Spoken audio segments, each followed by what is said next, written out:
망해서 거지된 노친네가 꼴에 관은 또 제일 좋은 걸 썼네. 술에 취한 태성은 장인어른의 빈소에 나타나 관을 발로 차더니 그대로 엎어버리려 했습니다. 쿵소리와 함께 관이 기울었습니다. 그 순간 태성의 눈이 고인의 손목에 채워진 수천만 원짜리 명품 시계에 꽂혔고 억지로 풀어내려 했습니다. 그때 말리는 아내 수진의 뺨을 그대로 후려쳤습니다. 저리 꺼져! 죽은 노친네한테 이딴 게 왜 필요해?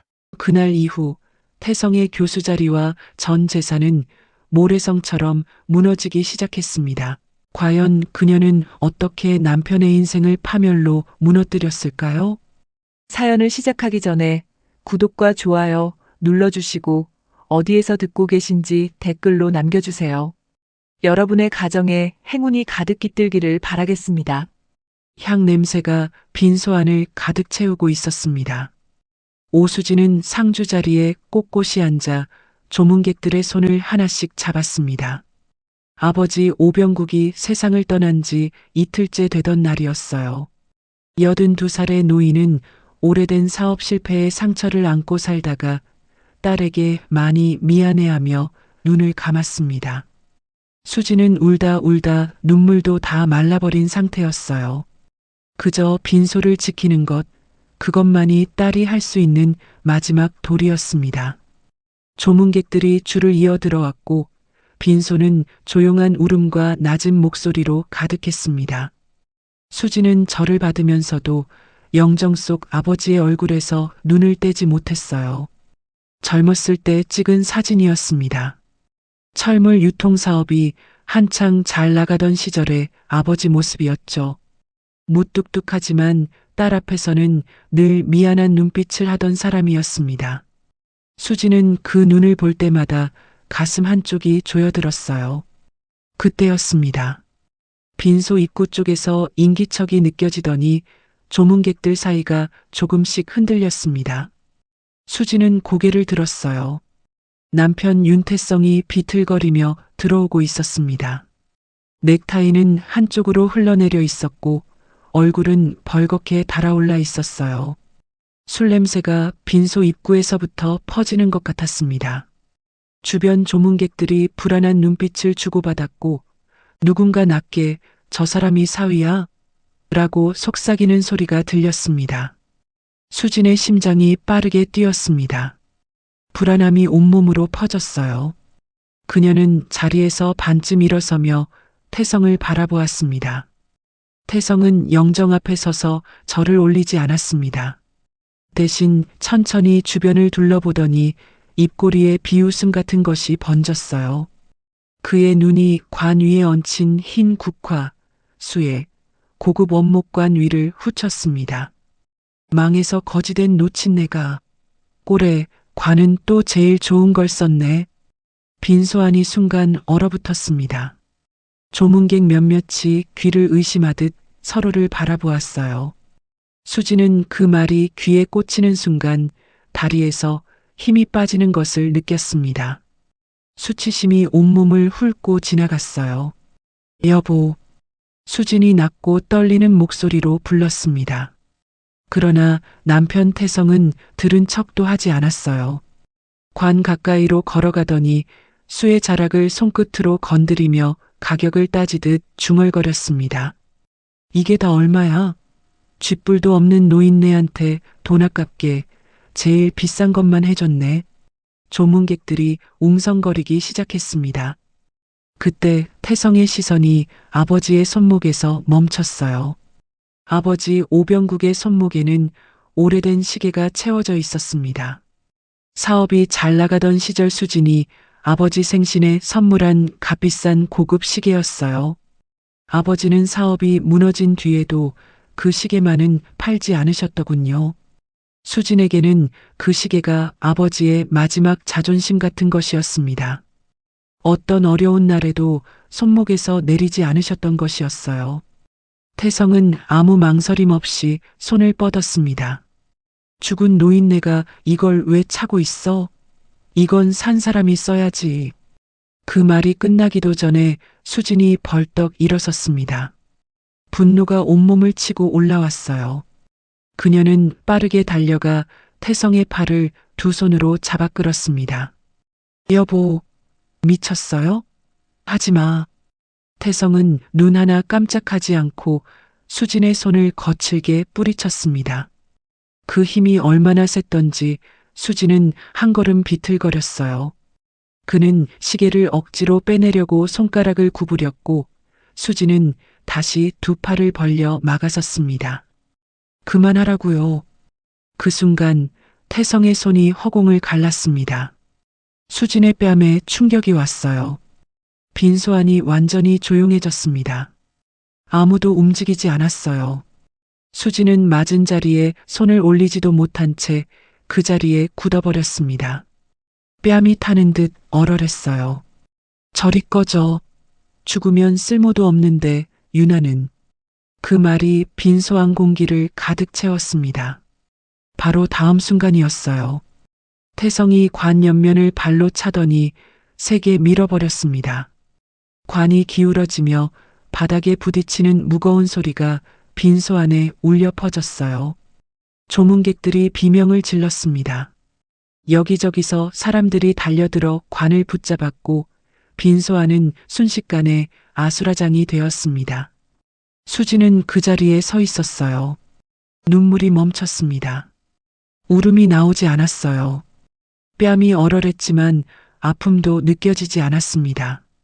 슬픔보다 더 단단하고 차가운 것이 그녀의 가슴 안에서 천천히 올라오고 있었습니다.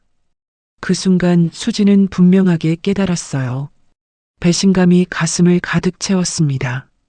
30년 가까이 한 지붕 아래 살면서 한 번도 느끼지 못했던 그 감정이었어요. 이 사람은 사위가 아니었습니다. 이 빈소에 있을 자격이 없는 사람이었더군요. 그녀의 눈이 태성의 얼굴 위에 조용히 그러나 깊게 꽂혔습니다. 빈소 안은 뒤집어진 관을 바로 세우느라 한동안 소란스러웠습니다. 친척 몇몇이 달려들어 관을 겨우 제자리에 올려놓았고 조문객들은 말없이 자리를 정리했어요. 누구도 태성에게 직접 뭐라 하지 못했습니다. 그저 눈빛을 피하거나 멀찍이 물러섰을 뿐이었죠. 수지는 떨리는 손으로 아버지의 수의 자락을 다시 가지런히 펴드렸습니다. 손끝이 차가웠어요. 감각이 잘 느껴지지 않았습니다. 아버지 얼굴을 내려다보는데 눈물조차 나오지 않았어요. 이미 슬픔보다 더 크고 낯선 무언가가 그 자리를 차지하고 있었습니다. 그때 빈소 입구에 누군가 들어왔습니다. 시어머니 남정자였습니다.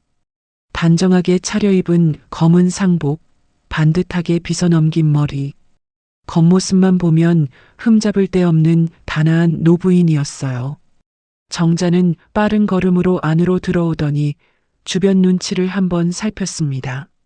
상황을 짐작했는지 입가가 굳어 있었어요.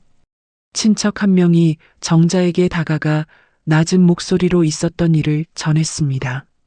관을 엎으려 한 것, 수진이 뺨을 맞은 것, 태성이 시계를 빼내려 한 것까지 정자의 얼굴이 잠깐 굳었습니다. 수진은 그 표정을 읽었어요. 당혹감이 아니었습니다. 수습을 어떻게 할지 계산하는 얼굴이었더군요. 정자는 아들에게 가지 않았습니다. 수진에게로 왔습니다. 넌 여기서까지 부부싸움을 했니? 표정 풀어라. 집안 창피하게. 수진이 고개를 들었습니다. 정자는 목소리를 낮추고 있었지만 그 말은 또렷이 들렸어요. 수진은 조용히 입을 열었습니다. 어머니, 태성 씨가 저희 아버지 시계를 빼내려고 했어요. 저를 때리기까지 했고요. 정자는 잠시 수진을 바라보더니 천천히 고개를 저었습니다. 그리고 조문객들이 다 들을 수 있는 목소리로 말했어요. 죽은 사람이 시계는 차서 뭐하니? 살아있는 사람이 써야지. 그게 무슨 대수라고. 빈소 안에 잠깐 침묵이 흘렀습니다. 정자는 거기서 멈추지 않았어요. 시선을 아버지 영정 쪽으로 돌리더니 한마디를 더 얹었습니다. 사업 망해서 수십 년을 사위 등골 빼먹던 양반이 마지막까지 폼은 다 잡으시네. 그 말이 떨어지는 순간 수진의 가슴이 무너졌습니다. 영정 속 아버지 얼굴이 눈에 들어왔어요. 딸 앞에서 늘 미안한 눈빛을 하던 그 얼굴이었습니다. 사업이 무너진 뒤에도 단 한 번도 사위에게 손 벌린 적 없던 사람이었어요. 오히려 딸에게 짐이 될까봐 아픈 소리 한마디 못하고 살던 사람이었습니다. 그런 아버지를 향해 저런 말을. 분노가 치밀어 올랐습니다. 수지는 입술을 꽉 깨물었어요. 친척 몇몇이 불편한 듯 시선을 피했고 일부는 애매하게 고개를 끄덕이며 분위기에 휩쓸렸습니다. 아무도 정자에게 틀렸다고 말하지 않았어요. 수지는 그 자리에서 아무 말도 하지 않았습니다. 소리를 지르지도 울지도 않았어요. 그저 태성이 한 말과 시어머니가 내뱉은 말 한마디 한마디를 머릿속에 단단히 새겼습니다. 이 빈소 안에서 들은 말들을 수지는 절대 잊지 않겠다고 다짐했어요. 정자는 수진의 그 눈빛을 불편하게 여겼는지 시선을 거두고 아들 쪽으로 걸어갔어요. 태성은 구석자리에 비스듬히 앉아 핸드폰을 들여다보고 있었습니다. 자신이 무슨 일을 저질렀는지조차 모르는 얼굴이었어요. 수지는 다시 상주 자리로 돌아와 앉았습니다. 등이 곧게 펴졌어요. 눈물은 없었습니다. 장례를 마친 후 집에 돌아온 것은 밤이 꽤 깊어서였습니다. 수지는 현관문을 닫자마자 그 자리에 멈춰 섰어요. 신발을 벗으려고 했는데 다리에 힘이 풀려 벽에 등을 기댄 채 한동안 움직이지 못했습니다. 장례식장에서 빈소까지 하루 종일 꼿꼿하게 버텼던 몸이 문을 닫는 순간 그대로 무너져 내렸어요. 거실에서 소리가 났습니다. 태성이 넥타이를 풀어 소파에 던지며 냉장고를 열고 있었어요. 냉장고 문이 열리고 닫히는 소리, 물 한 잔을 꺼내 단숨에 마시는 소리. 아무 일도 없었다는 듯 태어난 그 소리들이 수진의 귓속을 파고들었습니다. 억울함이 치밀어 올랐어요. 수진은 천천히 거실로 걸어 들어갔습니다. 당신 술 먹고 오늘 한 짓 기억해요? 아버지 관을 발로 차고 제 뺨까지 쳤잖아요. 태성은 리모컨을 들다 말고 고개를 돌렸습니다. 수진의 얼굴을 한번 훑더니 이내 귀찮다는 듯 시선을 돌렸어요. 그만 좀 해. 피곤하게. 그게 전부였습니다. 사과도 해명도 미안하다는 말 한마디도 없었어요. 수지는 더 이상 말을 잇지 않았습니다. 그 입에서 어떤 말이 나와도 이미 달라질 것이 없다는 걸 알았기 때문이었어요. 그녀는 방으로 들어가 불을 켰습니다. 거울 앞에 섰어요. 뺨에 붉은 자국이 남아 있었습니다. 손바닥 자국이 고스란히 찍혀 있었어요. 수지는 그 자국을 손끝으로 살짝 건드렸습니다. 아직 얼얼했어요. 하지만 지금 느껴지는 건 통증이 아니었습니다. 배신감이었어요.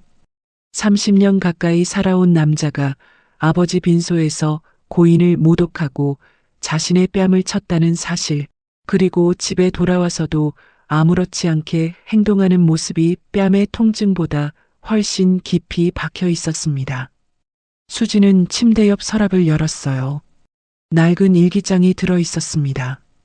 그녀는 그것을 꺼내 책상 앞에 앉았습니다.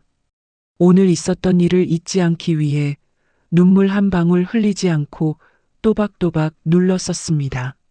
쓰다 보니 한 가지가 선명하게 보였습니다. 태성은 오늘 갑자기 그런 것이 아니었어요.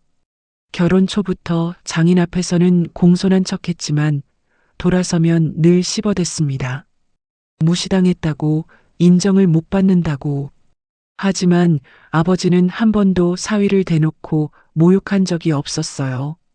태성이 품어온 것은 실제로 당한 모욕이 아니라 인정받지 못할 것 같다는 두려움이 오래 썩어 굳어진 것이었습니다. 수지는 그걸 오늘에야 분명히 알았어요. 그리고 그 사실이 슬픔보다 더 허탈하게 가슴을 후볐습니다. 수지는 일기장 마지막 줄에 천천히 적었어요. 오늘부터는 참는 대신 기억하고 언젠가 반드시 되갚아줄게. 펜을 내려놓고 일기장을 덮었습니다. 눈물은 없었어요. 떨리지도 않았습니다. 그녀의 눈빛은 오늘 처음으로 슬픔이 아닌 다른 빛을 띠고 있었습니다. 조용하고 차갑고 그리고 단단한 빛이었어요. 거실에서는 텔레비전 소리가 흘러나오고 있었습니다. 태성은 아무것도 모른 채 채널을 돌리고 있었어요. 수지는 그 소리를 들으며 눈을 감았습니다. 지금 이 순간부터 자신이 무엇을 해야 하는지 그녀는 이미 알고 있었습니다. 다음 날 아침이었습니다. 태성은 식탁에 앉자마자 밥이 왜 이렇게 늦냐며 수진을 닥달했어요. 셔츠가 제대로 안 다려졌다며 짜증을 냈고 장례비 정산도 알아서 하라며 퉁명스럽게 말했습니다. 수지는 그런 남편을 똑바로 바라보지 않았어요. 밥을 떠주고 국을 올리고 반찬을 정리했습니다. 예전과 똑같은 아침이었어요. 태성은 수진이 다시 예전처럼 참는다고 생각했을 겁니다. 입꼬리가 조금 풀린 채 숟가락을 들었으니까요. 하지만 수진의 머릿속은 이미 다른 곳에 가 있었습니다. 세무법인에 출근한 수진은 자리에 앉자마자 서랍에서 파일 하나를 꺼냈어요. 세용 컨설팅이었습니다. 태성은 몇 년 전부터 법인 장부 정리를 수진에게 맡겨왔어요. 세무일을 오래 했으니 믿을 수 있다는 이유였습니다. 수진은 그동안 시키는 대로 정리만 했어요. 그런데 오늘은 달랐습니다. 돈의 흐름이 조금이라도 어긋나면 반드시 흔적이 남는다는 걸 누구보다 잘 알고 있었어요. 숫자는 거짓말을 하지 않았습니다. 그녀는 파일을 조용히 펼쳤어요. 세금 신고 흐름, 법인 지출 항목, 카드 사용처를 차례로 훑어 내려갔습니다. 처음에는 별다른 게 없어 보였어요. 하지만 몇 장을 넘기자 패턴이 보이기 시작했습니다. 같은 날짜에 호텔 결제, 고급 식당 결제, 선물 매장 결제가 나란히 묶여 있었어요. 그것이 한 번이 아니었습니다.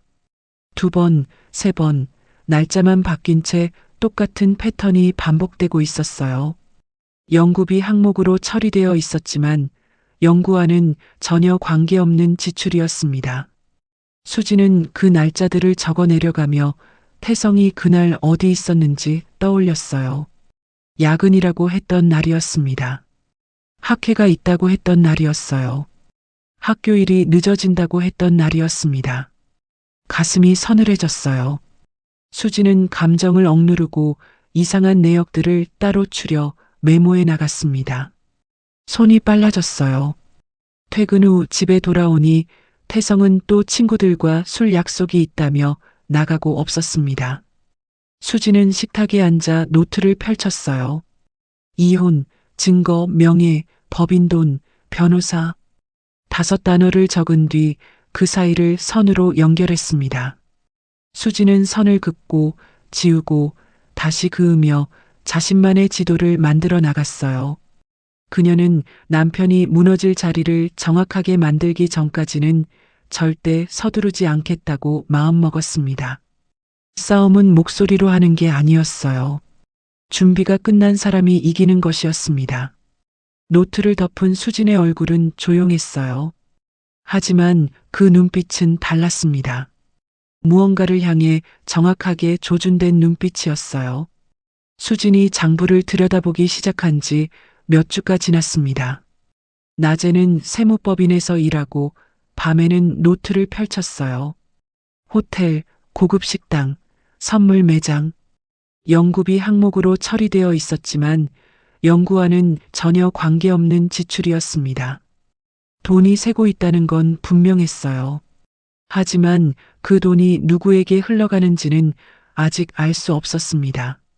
태성은 그 무렵 부쩍 늦게 들어오는 날이 많아졌어요. 대학원 논문 지도가 있다. 외부 강의가 있다. 교수 모임이 길어진다. 핑계는 매번 달랐지만 결과는 같았습니다. 자정이 넘어들어와 씻고 자는 것이 반복됐어요. 수지는 그 패턴이 장부 속 날짜들과 조금씩 겹치는 것을 느꼈습니다. 느낌이 아니라 숫자가 말하고 있었어요. 어느 저녁이었습니다. 태성이 대학원 논문 지도가 있다며 나섰어요. 재킷을 챙겨 입고 거울 앞에서 머리를 한번 매만지는 모습이 평소 학교 갈 때와는 조금 달랐습니다. 수지는 아무 말 없이 그 뒷모습을 바라봤어요. 남편이 나간 후 수지는 차 키를 들었습니다. 태성의 차는 학교 방향이 아니었어요. 시내에서 벗어나 외곽 쪽으로 향하고 있었습니다. 수지는 적당한 거리를 유지하며 차를 몰았어요. 확인하고 싶었습니다. 동시에 틀리기를 바랐어요. 차가 멈춰선 곳은 도심 외곽의 고급 이탈리안 레스토랑이었습니다. 수지는 건너편 골목에 차를 세웠어요. 레스토랑 창가 자리가 환하게 불 켜진 채 보였습니다. 태성이었어요. 맞은편에는 젊은 여자가 있었습니다. 수지는 차에서 내렸어요. 심장이 빠르게 뛰었습니다. 손이 떨렸어요. 하지만 발이 움직였습니다. 레스토랑 문을 밀고 들어갔어요. 입구 쪽 자리에 앉은 척 몸을 낮추고 핸드폰을 들었습니다. 두 사람은 수진을 보지 못했어요. 서로에게만 집중하고 있었습니다. 태성의 대학원생 서아린이었어요. 20 중반쯤 되어 보이는 밝게 웃는 얼굴의 여자였습니다. 두 사람은 마주 앉아 와인 잔을 기울이고 있었어요. 태성은 수진이 수십 년 동안 보아온 그 얼굴이 아니었습니다. 강의실에서 윤리를 가르치는 교수의 얼굴도 집에서 잔소리를 늘어놓는 남편의 얼굴도 아니었어요. 수진이 한 번도 받아본 적 없는 눈빛으로 그 여자를 바라보고 있었습니다. 부드럽고 느긋한 공들이는 눈빛이었어요. 태성이 작은 쇼핑백을 테이블 위에 올려놓았습니다. 아린이 두 손으로 받아들며 환하게 웃었어요. 포장지를 살짝 들추어 보더니 입을 가리고 웃었습니다. 태성은 그 모습을 흐뭇하게 바라봤어요. 그리고 테이블 위에 놓인 아린의 손을 자연스럽게 덮었습니다. 수지는 숨이 막혔어요. 배신감이 가슴을 강타했습니다. 수십 년을 함께 살아온 사람이었어요. 밥을 차리고 옷을 챙기고 집안을 지켜온 세월이었습니다. 그 세월을 저 남자는 저렇게 쓰고 있었어요. 수지는 핸드폰 카메라를 들었습니다. 손이 흔들렸지만 셔터를 눌렀어요. 한 장, 두 장, 세 장. 태성이 아린을 안고 있는 장면, 서로를 바라보며 웃고 있는 장면, 쇼핑백을 건네는 장면이 화면 안에 담겼습니다. 수지는 사진을 확인하지 않았어요. 바로 저장하고 자리에서 일어났습니다. 두 사람이 고개를 돌리기 전에 레스토랑을 빠져나왔어요. 밖으로 나오자 찬 공기가 얼굴을 스쳤습니다. 눈물이 나올 줄 알았어요. 그런데 눈물이 나오지 않았습니다. 슬픔보다 더 차갑고 선명한 것이 가슴 한가운데 박혀 있었어요. 분노였습니다. 오래 참아온 것들이 한꺼번에 형태를 갖추는 것 같은 분노였어요. 집에 돌아온 수지는 방에 들어가 사진을 다시 확인했습니다. 선명했어요. 창가 불빛 아래 두 사람의 얼굴이 또렷하게 찍혀 있었습니다. 수지는 노트를 펼쳐 짧게 적었어요. 이 사람은 무너지기 전까지 절대 멈추지 않는다. 펜을 내려놓은 그녀의 눈빛은 흔들리지 않았습니다. 1시간쯤 뒤 태성이 들어왔어요. 논문 지도가 길어졌다며 넥타이를 느슨하게 풀었습니다. 수지는 아무 말도 하지 않았어요. 그저 식탁을 닫고 불을 껐습니다. 태성은 수진이 모른다고 생각했을 겁니다. 그 생각이 얼마나 잘못된 것인지 그는 아직 알지 못하고 있었어요. 태성이 지방학회가 있다며 가방을 챙겨나간 것은 금요일 아침이었습니다. 이틀 일정이라고 했어요. 수지는 현관문이 닫히는 소리를 들으며 그 자리에 잠시 서 있었습니다. 차 시동 소리가 골목을 빠져나가 멀어졌어요. 수지는 서재로 걸어 들어갔습니다. 태성의 서재는 늘 단정했어요. 책장에는 경영학 전공 서적들이 가지런히 꽂혀 있었고 책상 위는 언제나 깔끔하게 정리되어 있었습니다. 수지는 며칠 전부터 태성이 서재 열쇠를 두 번째 서랍 안에 넣어두는 것을 알고 있었어요. 첫 번째 서랍은 평범했습니다. 강의 자료와 세미나 책자뿐이었어요. 두 번째 서랍이었습니다. 손을 깊이 밀어넣자 고무줄로 묶인 영수증 뭉치와 반으로 접힌 파일이 나왔어요. 수지는 파일을 책상 위에 펼쳤습니다. 첫 장은 세용 컨설팅 자금 사용표였어요. 수지는 세무일을 20년 넘게 해온 사람이었습니다. 한 줄만 봐도 돈이 어디로 샜는지 보였어요. 행사 협찬비로 처리된 금액이 같은 날 개인 카드 결제 대금으로 빠져나가 있었습니다. 외부 자물쇠 항목 옆에는 흘려 쓴 메모가 있었어요. 서아린. 분노가 치밀어 올랐습니다. 연구재단 자금을 불륜에 쏟아붓고 있었던 거였어요. 수지는 떨리는 숨을 억누르고 영수증 뭉치를 풀었습니다. 호텔 숙박비, 고급 레스토랑, 명품 매장. 날짜를 짚어보니 야근이라던 날, 논문 지도라던 날들이었어요. 수지는 손을 더 깊이 넣었습니다. 파일 맨 뒤쪽에 서류 한 묶음이 있었어요. 꺼내서 첫 줄을 읽는 순간 수진의 손이 굳었습니다. 대부업 대출 계약서였어요. 대출 금액은 5억 원이었습니다. 그리고 명의자 란에는 선명하게 적혀 있었어요.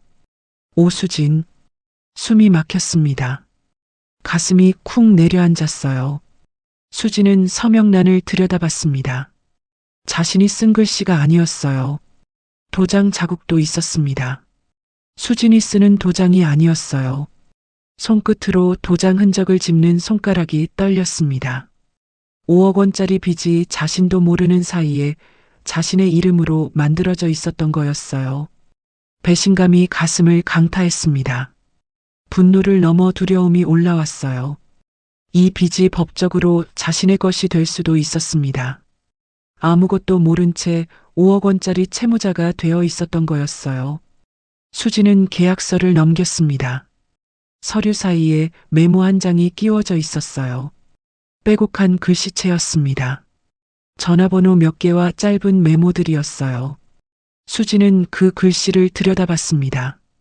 시어머니 남정자의 필체였어요. 그리고 서류 끝에는 대출금 일부가 세용 컨설팅 계좌로 입금된 흔적이 이어져 있었습니다. 수지는 그 자리에서 한동안 움직이지 못했어요. 남편의 외도, 연구재단 자금 횡령, 그리고 시어머니까지 가담한 명의 도용. 이것은 더 이상 부부 싸움이 아니었습니다. 자신을 향해 조직적으로 저질러진 범죄였어요. 수지는 자리에서 일어났습니다. 서재 복합기를 켰어요.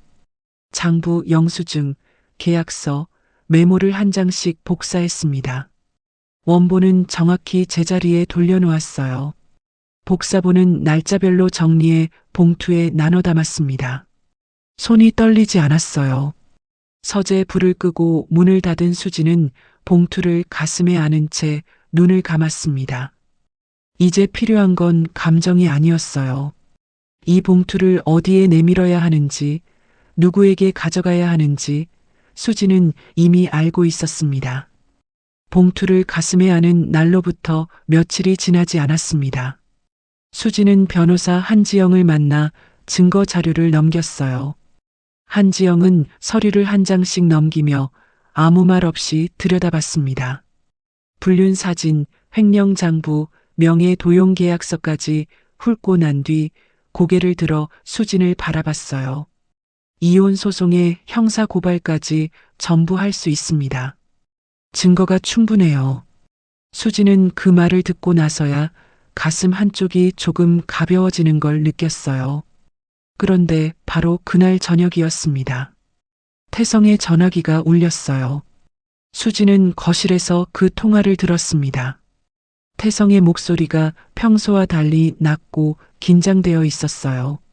통화가 끝난 뒤 그는 한동안 소파에 앉아 아무 말도 하지 않았습니다. 오랫동안 요양원에 있던 시아버지 윤도식의 상태가 갑자기 나빠졌다는 연락이었어요. 다음 날 새벽 시아버지가 세상을 떠났습니다. 장례 준비가 시작되었어요. 남정자는 수진을 불러 세우더니 당당한 얼굴로 말했습니다. 장례는 최고급으로 해. 집안 체면이 있지 않니? 수진은 아무 말도 하지 않았어요. 조용히 고개를 끄덕이고 자리를 옮겼습니다. 저 사람은 아무것도 모르고 있었어요. 수진의 손안에 무엇이 들어있는지, 며칠 뒤 이 자리에서 무슨 일이 벌어질지 아무것도 몰랐습니다. 빈소가 열리자마자 분위기가 심상치 않았습니다. 조문객들 틈에서 낯선 얼굴 하나가 태성을 따로 불러 세웠어요. 중년의 남자였습니다. 목소리를 낮추고 있었지만 표정은 차가웠어요. 윤 교수님, 이번엔 정말 정산해 주셔야 합니다. 더는 못 기다립니다. 채권자였어요. 태성은 주변을 둘러보며 그 남자를 구석으로 밀어냈습니다. 식은땀이 번진 얼굴이었어요. 수진은 그 장면을 멀찍이서 바라봤습니다. 그때 수진의 전화기가 울렸습니다. 학교 감사실의 박민철이었어요. 그는 낮고 조심스러운 목소리로 말했습니다. 윤 교수님 연구재단 자금 사용 내역 감사실에서 전면 재검토 들어갔습니다. 징계위원회 소집도 시간 문제입니다. 수진은 짧게 답하고 전화를 끊었어요. 이제 남편의 위기가 집안을 넘어 바깥으로 번지고 있었습니다. 빈소 안쪽이 잠깐 조용해진 틈이었어요. 태성이 전화를 받으러 밖으로 나갔습니다. 잠시 후 창문 너머로 그의 목소리가 새어 들어왔어요. 아리나. 지금 장례 중이야. 나중에 연락할게 끊어. 태성은 짧게 끊고 들어왔지만 얼굴은 굳어 있었습니다. 수지는 그 이름을 들었어요. 학교 감사가 시작됐다는 소식이 아린에게도 들어간 모양이었습니다. 자신의 이름이 장부에 올라가 있다는 걸 알게 된 거였어요. 빈소 준비를 마친 뒤 수지는 시아버지 영정 사진 앞에 잠시 섰습니다.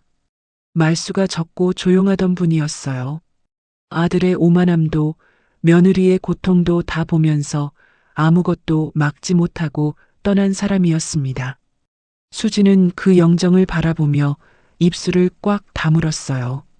봉투는 이미 준비되어 있었습니다. 형사에게 넘길 순서도 정해져 있었어요. 변호사 한지영과의 상의도 끝났습니다. 수진에게 남은 것은 딱 하나였어요. 가장 많은 사람이 모이는 시간, 그 자리에서 모든 것을 끝내는 것이었습니다. 시아버지 윤도식의 발인 전날 저녁이었습니다. 빈소에는 조문객들이 가득 들어차 있었어요. 친척들, 태성의 친구들, 학교 동료 교수들, 오랜 지인들이 자리를 메우고 있었습니다. 향 냄새와 낮은 대화 소리가 빈소 안을 가득 채우고 있었어요. 수지는 상주 자리 옆에 조용히 앉아 있었습니다. 겉으로는 아무것도 다르지 않아 보였어요. 단정한 상복, 차분한 표정. 하지만 가방 안에는 봉투 3개가 나란히 들어 있었습니다. 변호사 한지영과 마지막으로 통화한 것은 2시간 전이었어요. 모든 준비는 끝나 있었습니다. 태성은 빈소 앞쪽에 서서 조문객들과 악수를 나누고 있었어요. 점잖은 교수의 얼굴이었습니다. 낮고 차분한 목소리로 감사 인사를 건네는 모습이었어요. 저 얼굴을 아는 사람은 이 자리에서 수진 혼자였습니다. 그때 사복 차림의 낯선 남자 2명이 빈소 안으로 들어왔습니다. 수진은 그들을 알아봤어요. 수진은 자리에서 천천히 일어서며 눈짓을 보냈습니다. 그중 한 명이 곧장 태성에게 다가갔어요. 윤태성 씨 맞으시죠? 태성은 조문객인 줄 알고 고개를 돌렸다가 굳어버렸습니다. 사복 경찰이었어요. 자금 횡령 및 명예 도용 혐의로 조사가 필요합니다. 함께 가주셔야겠습니다. 뭔가 오해가 있으신 것 같은데요. 태성의 얼굴에서 혈색이 빠졌습니다. 눈이 커지며 말을 잇지 못했어요. 조문객들이 술렁이기 시작했습니다. 그때 수진이 앞으로 걸어 나왔어요. 태성은 그제야 수진을 바라봤습니다. 눈빛이 흔들렸어요. 설마 당신이 한 짓이야? 수진은 태성의 얼굴을 바라봤습니다. 흔들리지 않았어요. 오해 아닙니다. 명백한 증거는 여기 있습니다. 태성의 얼굴이 굳었어요. 시어머니 남정자가 빈소 한쪽에서 벌떡 일어섰습니다. 수진은 첫 번째 봉투를 열었어요. 세용 컨설팅 자금 사용표와 카드 내역이었습니다. 수진은 서류를 펼쳐 조문객들이 볼 수 있는 방향으로 들었어요. 외부 자문료, 행사 협찬비, 전부 연구재단 자금으로 처리되어 있습니다. 그런데 이 돈이 실제로 어디 쓰였는지 아시나요? 수진은 다른 봉투 안에서 사진들을 꺼내 태성의 얼굴에 던졌습니다. 고급 레스토랑에서 서아린과 마주 앉아 웃고 있는 모습, 그리고 그녀와 포옹하는 모습이 찍힌 사진들이었어요. 연구재단 자금이 불륜에 쓰인 겁니다. 태성은 사진을 내려다보다가 재빨리 손으로 덮으려 했어요. 수진은 그 손을 피해 사진을 옆으로 밀어냈습니다. 학회 날짜에 찍힌 호텔 영수증입니다. 딸뻘인 젊은 여자랑 호텔에서 은밀하게 학회를 하셨나 보네요. 야, 너 입 닥치지 못해? 태성이 소리를 질렀습니다. 얼굴이 붉어져 있었어요. 빈소 안 조문객들이 일제히 숨을 죽였습니다. 수진은 그를 바라봤어요. 눈 하나 깜짝하지 않았습니다. 내 아버지 관을 엎어놓은 그날 당신 인생도 같이 엎어진 거야. 빈소 안이 완전히 얼어붙었어요. 태성은 입을 열었다가 닫았습니다. 무슨 말을 해야 할지 찾지 못하는 얼굴이었어요. 수십 명의 눈이 그에게 꽂혀 있었습니다. 수진은 마지막 봉투를 꺼냈어요. 대부업 계약서였습니다. 수진은 서류를 들어 사복 경찰에게 건네며 또렷하게 말했어요. 제 명의를 도용해서 5억 원짜리 빚을 만든 사람도 이 자리에 있습니다. 그녀 말과 함께 시선이 남정자에게로 꽂혔습니다. 남정자의 얼굴이 하얗게 질렸어요. 그녀는 자리에서 손을 내저으며 말했습니다. 그건 오해야. 그건 내가 한 게 아니라. 목소리가 떨렸어요. 말이 이어지지 않았습니다. 계약서 사이에 끼워진 자신의 필체 메모가 이미 경찰 손에 들어가 있었으니까요. 친척 한 명이 낮게 탄식했습니다. 누군가는 손으로 입을 가렸어요. 태성의 학교 동료들은 서로 눈빛을 교환하며 시선을 내려깔았습니다. 태성이 수진 쪽으로 한 걸음 다가섰어요. 목소리가 낮아졌습니다. 으르렁거리는 것 같았어요. 여보, 집에 가서 우리끼리 얘기해. 제발. 수진은 뒤로 물러서지 않았습니다. 오히려 반 걸음 더 가까이 섰어요. 두 사람 사이의 거리가 좁아졌습니다. 수진의 눈이 태성의 눈을 정면으로 마주쳤어요. 그 눈빛 속에는 분노도 눈물도 없었습니다. 더 이상 잃을 것도 두려울 것도 없는 사람의 눈빛이었습니다. 자금 횡령 신고도 이혼 소송 접수도 이미 다 끝났어. 당신이 모르고 있었을 뿐이야. 수진은 태성을 차갑게 바라보며 또렷하게 말했습니다. 윤태성 교수님, 그날 제 아버지 마지막 가시는 길 모욕한 죄, 앞으로 처절하게 치르시게 될 겁니다. 태성의 다리에서 힘이 빠지는 것이 보였습니다. 그는 뒤로 반 걸음 물러서며 빈소벽에 등이 닿았어요. 남정자는 그 자리에 주저앉아 손을 떨었습니다. 빈소 안은 아무 소리도 나지 않았어요. 수진은 시아버지 영정을 한번 바라봤습니다. 그리고 사복 경찰에게 고개를 끄덕였어요. 빈소 안 수십 개의 시선이 그녀에게 꽂혀 있었지만 수진은 단 한 걸음도 물러서지 않았습니다. 등이 곧게 펴진 채 두 발이 바닥에 단단히 붙어 있었어요. 장례식장에서 벌어진 일은 빠르게 퍼졌습니다. 다음 날 아침 지역 온라인 커뮤니티에 글이 올라왔어요. 대학 교수가 아버지 장례식장에서 아내에게 고발당했다는 내용이었습니다. 글은 몇 시간 만에 수백 개의 댓글이 달리며 퍼져나갔어요. 학교 안에서도 술렁이기 시작했습니다. 학교 측은 즉시 움직였어요. 윤태성에게 소명 자료 제출을 요구했습니다. 감사실은 세용 컨설팅 거래 내역과 연구재단 자금 사용 내역, 강의 외부 활동비 전체를 재검토하기 시작했어요. 박민철이 정리한 내부 자료와 수진이 제출한 장부 사본, 카드 내역이 서로 맞물렸습니다. 태성이 연구재단 자금을 사적으로 유용한 정황이 숫자로 선명하게 드러났어요. 태성은 법정에서 버텼습니다. 외도는 오해라고 했고 법인 지출은 모두 연구를 위한 것이었다고 둘러댔습니다. 하지만 증거는 너무 명백했어요. 변명할수록 오히려 구멍이 커졌습니다.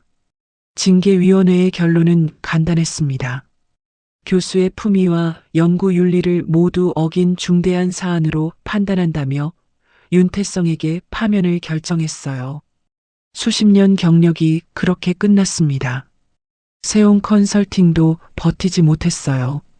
세금 조사가 시작되자 거래처들이 하나씩 떨어져 나갔습니다. 남은 것은 밀린 빚과 손해배상 책임뿐이었어요. 태성이 그토록 지키려 했던 이름, 교수라는 직함, 법인 대표라는 타이틀이 모두 사라졌습니다.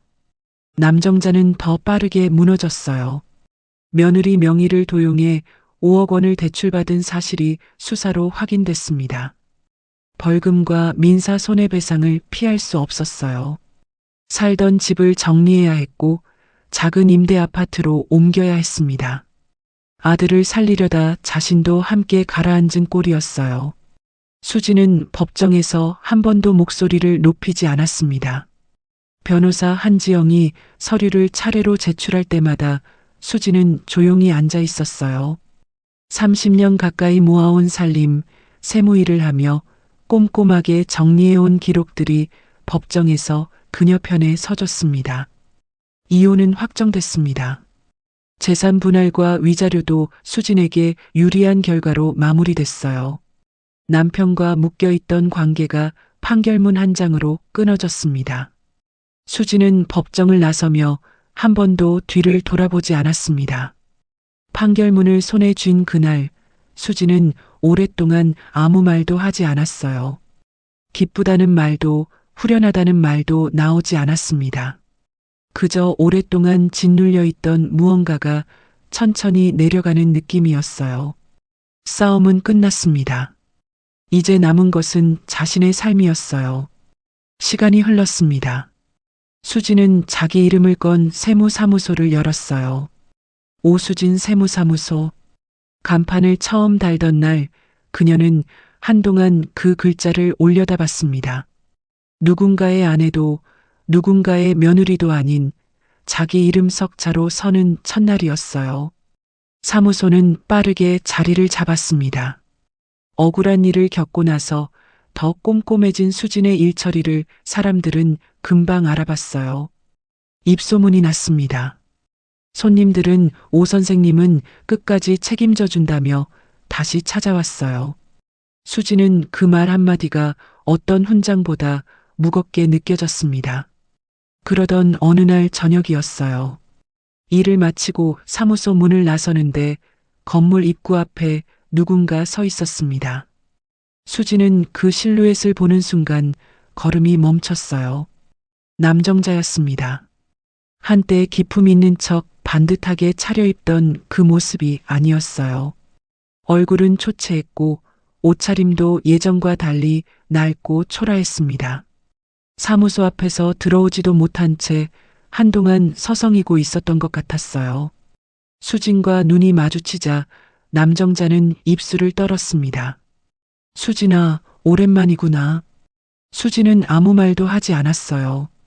그저 그 자리에 서서 바라봤습니다. 남정자는 눈물을 쏟아내며 말을 이었어요. 생활이 너무 힘들다고 했습니다. 병원비도 없다고 했어요. 말을 하다 결국 남정자의 무릎이 땅에 닿았습니다. 길 위에 무릎을 꿇은 채 남정자가 떨리는 목소리로 말했어요. 돈 좀 빌려줘. 제발. 그래도 한때는 내가 네 시어머니였잖니. 예정을 생각해서라도. 지나가던 사람들이 흘끔거렸습니다. 수지는 그 시선을 느꼈어요. 그리고 무릎을 꿇은 남정자의 얼굴을 천천히 내려다봤습니다. 아버지 빈소에서 사업 망해서 사위 등골 빼먹던 양반이라고 했던 그 입이었어요. 자신의 이름으로 5억 원짜리 빚을 만든 그 손이었습니다. 수지는 가방을 고쳐들었어요. 저는 이제 남이에요. 당신 아들한테나 가보세요. 그것뿐이었어요. 수지는 남정자 옆을 지나쳐 걸었습니다. 뒤에서 흐느끼는 소리가 들렸어요. 수지는 단 한 번도 뒤를 돌아보지 않았습니다. 며칠 뒤였어요. 아들 윤도현의 판사 임용식 날이었습니다. 수지는 아침 일찍 단정하게 옷을 차려입었어요. 거울 앞에서 옷깃을 한번 여미는데 눈물이 날 것 같았습니다. 참았어요. 오늘은 울 날이 아니었습니다. 임용식장에서 도연이 수진을 발견하고 걸어왔어요. 판사복을 입은 아들의 얼굴을 보는 순간 수진의 가슴이 꽉 찼습니다. 배신감으로 무너졌던 날들이, 일기장에 혼자 기록을 남기던 밤들이, 봉투를 가슴에 안고 눈을 감던 그 순간이 한꺼번에 스쳐 지나갔어요. 수지는 아들의 옷깃을 조용히 한번 다듬어줬습니다. 도연은 아무 말 없이 어머니의 손을 잡았어요. 그때였습니다. 임용식장 한쪽에서 낯익은 실루엣이 보였어요. 구겨진 정장을 입은 태성이었습니다. 한때 반듯한 교수의 위세를 풍기던 사람이었는데 지금은 그 자리에 서 있는 것조차 어색해 보였어요. 태성은 도연을 발견하자 떨리는 목소리로 불렀습니다. 도연아. 도연은 그 목소리를 들었어요. 하지만 걸음을 멈추지 않았습니다. 시선을 거두고 어머니 곁에서 한 걸음도 벗어나지 않았어요. 수진 역시 그쪽을 바라보지 않았습니다. 아들의 팔을 가볍게 잡은 채 앞으로 걸었어요. 태성이 다시 한번 불렀습니다. 두 사람은 끝내 돌아보지 않았어요. 수지는 걸으면서 생각했습니다. 크게 소리치지 않아도 됐어요. 눈물을 보이지 않아도 됐습니다. 뒤를 돌아보지 않는 것, 그것이 자신이 저 사람들에게 내릴 수 있는 가장 정확한 마지막 판결이었어요. 햇살이 임용식장 안으로 길게 들어오고 있었습니다. 수지는 아들과 나란히 앞으로 걸었어요. 오늘 이야기 어떠셨나요? 이 사연이 마음에 드셨다면 구독과 좋아요로 마음을 나눠주세요. 그리고 사연 주인공에게 건네고 싶은 위로나 응원의 말이 있으시다면 댓글로 남겨주세요. 당신의 한마디가 채널 운영에 큰 힘이 됩니다. 늘 건강하시고 오늘도 밝고 따뜻한 하루가 되시길 바랍니다.